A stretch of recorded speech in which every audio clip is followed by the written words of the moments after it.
Hello and welcome back to day 4 of going live.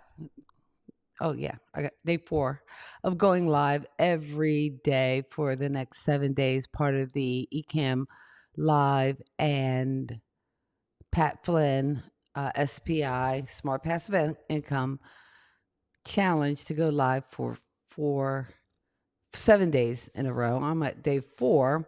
And I've actually tried to set my time as 6 because I know the first couple days I was a little erratic, but that's okay because I am building a podcast and trying to put all the pieces of it together here in public and just kind of take you along for the ride. On the first day, I kind of outlined what the podcast was a little bit about. It's going to be, I'm calling it a mini pod, if there is such a thing. If not, I'm making it up, and that's okay by me. Pop Culture Kids is a podcast that I'm actually broadcasting today on Pop Culture Kids as well as my own channel, K Walk Comedy, that I do with my brother. And we talk pop culture from a baby boomer Gen X perspective, mainly digging into the 80s and 90s and kind of the stuff we as latchkey kids kind of grew up loving and enjoying. This Sunday, we are going to be talking about concerts and some of the concerts that are upcoming this summer, and hopefully reminisce and hear from people about their favorite concerts that they've enjoyed. So we're going to be talking all things summer concerts and concert series, remembering your first concert. And I think, and I could be wrong, but I'm pretty sure because I have a vivid memory of it at the Spectrum in Philadelphia concert that I saw with my family, and it was the Jackson 5. And the one thing I remember is just not being able to like really see, hear, and enjoy because people who were probably about as old as my parents were screaming, Michael, Tito. They were just wilding out at the concert. And I know there are theories about concerts, whether uh, you should be singing or, hey, you paid the money, you should just let the artist sing. But there is something to that whole energy of everybody being in the room and enjoying it. And that was one of the things I personally enjoyed about the Michael movie is the energy of everybody in the room and how everybody was enjoying it. Anyway, one day I took you through just some of the ways I used AI and Gemini to help flesh out my outline for the series. It's going to be 14 podcasts, which each podcast is going to break down one of the albums of one of my favorite artists, Tina Marie, and why I think she should be in the Rock and Roll Hall of Fame. And I am going to post it on both the Pop Culture Kids channel as well as the my channel, K Walk Comedy. And I probably need to change the name of my channel because when I'm commenting on other people's, they're like quack comedy, or they really can't. They're trying to pronounce K and W and AL, where again it's kind of a combination of my name, Kathy Walker, K Walk, and comedy with a K. So K Walk Comedy. Anyway, that's it. That's who I am. That's where we are. And today I wanted to talk about maybe creating some of the scenes for the podcast. I really don't have a name for the podcast. I have the 4 segments I'm doing: the point, the scam, the load, the deal within the podcast. And I know it is going to be kind of my own take on each of Tina Marie's albums. So I don't know whether to call it the Lady T podcast or, and you're welcome to drop me a comment and give me your suggestions and ideas. Today, I wanted to kind of go behind the scenes and maybe if I can figure out how to do it, put my eCam in demo mode and build some scenes around this podcast. Now, me personally, I wasn't quite sure what color brands I should use for the podcast. I kind of like this color I have here. What I probably will do is remove the, and I don't know whether you can see it on uh, whether you can see it on the vertical, but definitely on the horizontal, I have kind of my little logo, which is the Road to 60 years, because I did a whole series on turning 60. Oh, hey, Miss Jill. Miss Jill is catching me live. Awesome. Uh-oh. See what happens when I get too feisty and trying to edit comments on the fly? It can be a thing. And you know what? I actually, she says, loving the blue and teal. And I didn't even realize I had used this like motion gradient background. And then I saw Katie's live, and when she was kind of taking people behind the scenes of her daily challenge. But basically, I've just been going live as I plan out my podcast, everything from planning out my scripts and coming up with some of the little transitions that I want to do within the podcast. And again, here is me just using Canva to kind of come up with um, some interesting kind of thumbnails. I have not graduated to more advanced thumbnails. I've been using Canva partly because I'm still a school employee and I get to use a lot of the cool features like background remover for free. Videos is a site I shared with folks yesterday where I can kind of come up with these little background graphics.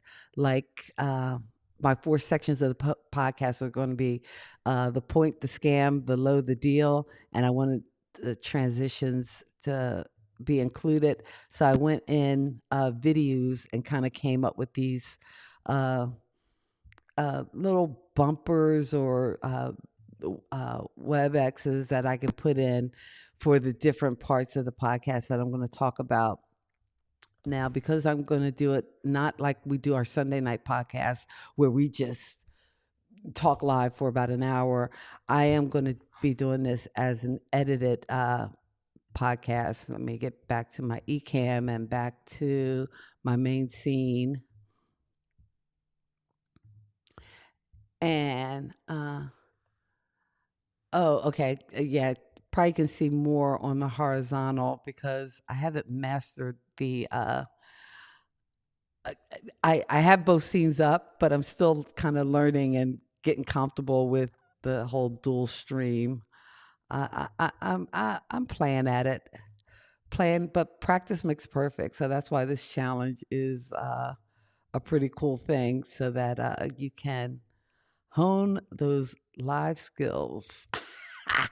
And today I actually wanted to go into demo mode and kind of build out my eCam scenes for when I record the podcast. So hopefully by the weekend, by Saturday, I can actually spend my time live, actually recording bits of the podcast, because I do have my script that I worked on the other night on the for the podcast, where I don't know, and Jill, maybe you can tell me, are you better at kind of a word by word script, or I kind of did bullet points because I know me, I love to talk, and I didn't think I could master uh, reading from a script. I'm horrible with the teleprompter, and now that I'm using my little Ozbot, I'm loving that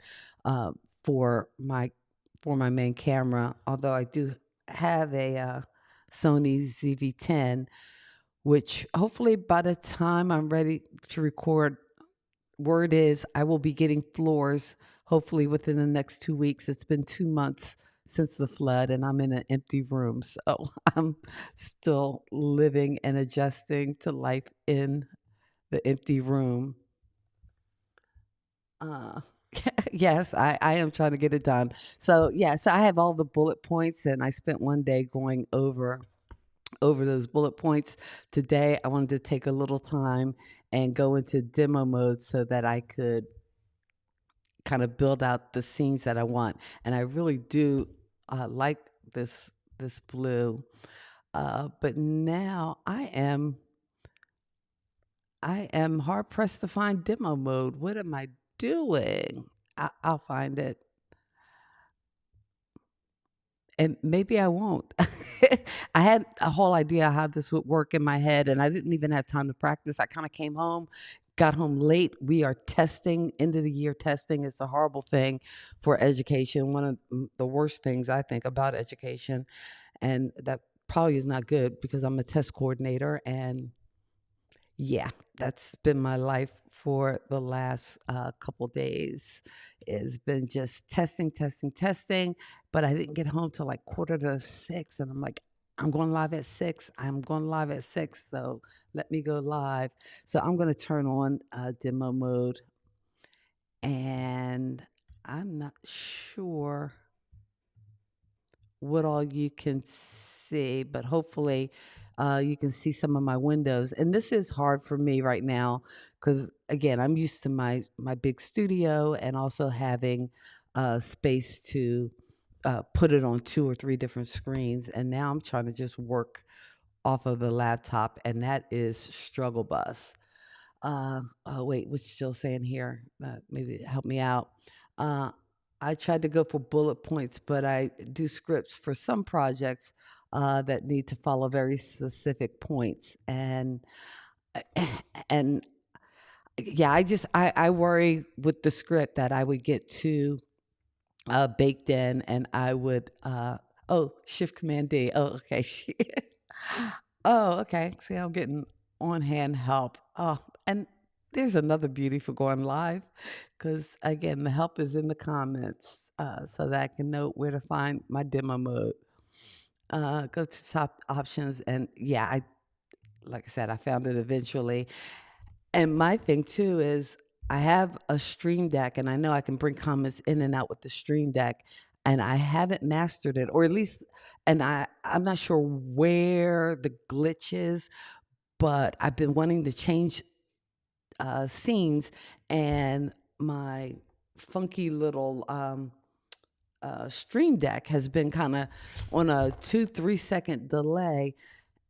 And again, like I said, I'm kind of makeshift studio, and I'm used to having it hooked up to the Cal Digit and having my Rodecaster Pro. I don't have all my toys. I don't have all my toys. So I'm all lost. But for the scene I wanted to set up for the Lady T podcast, and I don't know whether if I set up uh, a new a new scene, whether I'll lose what I'm doing. I like the blue gradient of this one, so it's almost like I want to create a new folder so that I can put all the scenes I want to create for the Lady T podcast. So if I show the scene window and I take this main scene and I'm gonna just kind of copy it, okay? And it's still under my Road to 60 folder, but I'm also gonna within Ecamm create and I think I am in demo mode. Am I not in demo mode? I don't know if Jill is still there. She can tell me if I am or not. Because I went to the options menu bar, and yes, it says live demo mode. So I am in demo mode. And where are my scenes? Okay, so I created this. I made a copy of the scene, but I also want to make a new folder. I don't know if I have to come out here because I don't want to embed it into the Road to 60 folder. How can I bring that out?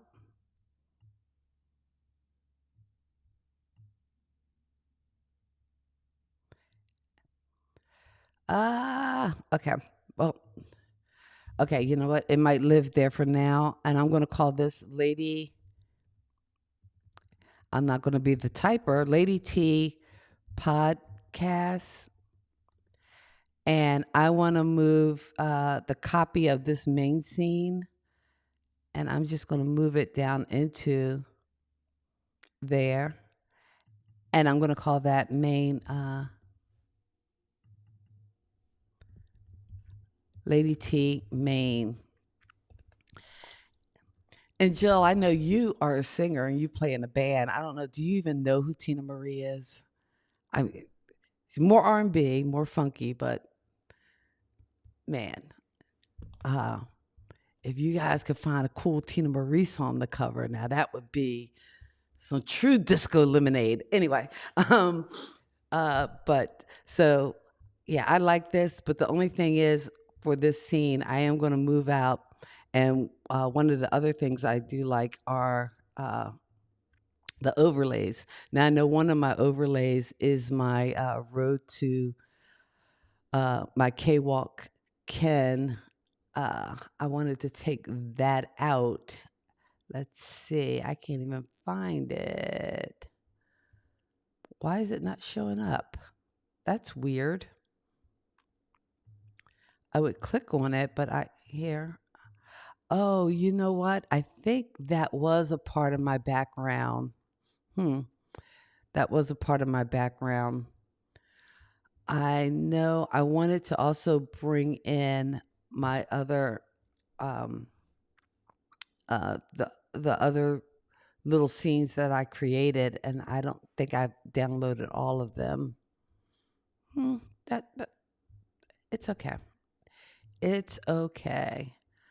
Yeah. Okay. So the Lady T podcast is going to live within here, so I could build out all my different scenes, and I know mainly I'll be recording kind of live and direct. I thought I had this little K-Walk comedy thing or K-Walk Ken as a just an image that I added in Ecamm, but I think I actually added it to this whole um, overlay that I brought in. Okay, all right. I'm going to switch off the live demo mode as I practice. But anyway, I wanted to create some more of the scenes, but I don't have the notes on everything that I wanted to do. But I am kind of excited that I can do it all in Ecamm. And probably tomorrow night, I'm going to come live and just record a couple of the different segments that I've already written and maybe work on some of the research for the second podcast episode, which is going to be the Lady T album, because I think I have all the information I need to start with Wild and Peaceful. So tomorrow night, I think when I come live, I'll just come in and maybe we'll do some recordings. And the other really nice thing is once you go live, especially in Ecamm, is that I get several files. Not only do I get the file that you see that is broadcast, but also the raw file, which is mainly just going to be um, me and of course, I do that and I disappear everything. Or just the camera where it's just me on camera and you probably can see all the background of my empty home, but I'll be able to cut and edit that, and hopefully by Sunday we will be for the live stream maybe doing some live editing, and that's a scary thing, but hey, it's got to be done. Anyway, this is probably the shortest of my live 7-day challenge because I wanted to build out more of the scenes, but I don't know. My brain is still scrambled from testing. I apologize. It is, but in any case, um, we'll be back tomorrow, maybe actually recording some of the segments. And I'm probably going to do that with the aid of not really the teleprompter, but maybe just using my bullet points to kind of record. So if you're able to join, that would be so cool as I kick back and record. And that is another cool thing about going live because I'll have a file that I can actually edit down to what I want to be included in the podcast, which I'm uh, pretty stoked on. It's a passion project for sure. I'm a part of several like Tina Marie Facebook pages. And I know when we did our show talking about why she should be in the Hall of Fame, I shared it on those sites, and quite a few people were able to check it out and support. So I'm hoping that at least when I create the first 3 episodes, I can share it to those communities. And again, is it going to be half the country? No. But the small, the willing, and there are some people in some of those communities who actually knew Tina Marie. So I'm hoping to reach out so that after I do the 14, if I do want to do a special 15th episode, I might be able to recruit some other fellow Tina Marie fans and people to share like their experiences with her music and how much they love it. So I'm stoked for that. I thank you so much for coming on this journey with me. And we will be back tomorrow to start recording some pieces. I'm almost going to do the podcast like they do TV shows and movies. They don't necessarily do it in sequential order, but I'm going to be filming bits and pieces of the podcast that I am then going to spend some time this weekend, hopefully during the live, trying to do some live edits. Now that is going to be some scary fun because again, I usually edit in Final Cut. For my shorts channel, I had been editing in Instagram edits, which I actually like and enjoy, and I found it easy to use. So uh, that's what we'll be doing. Thank you so much for checking out this live. Check out Pop Culture Kids every Sunday night at 6. We are live from the North and the South. Me from North Carolina, Kenny from South Jersey. My brother and I talk all things pop culture. Thanks so much for joining me here. As always, I wish you love, peace, and pop culture. See ya. See you later.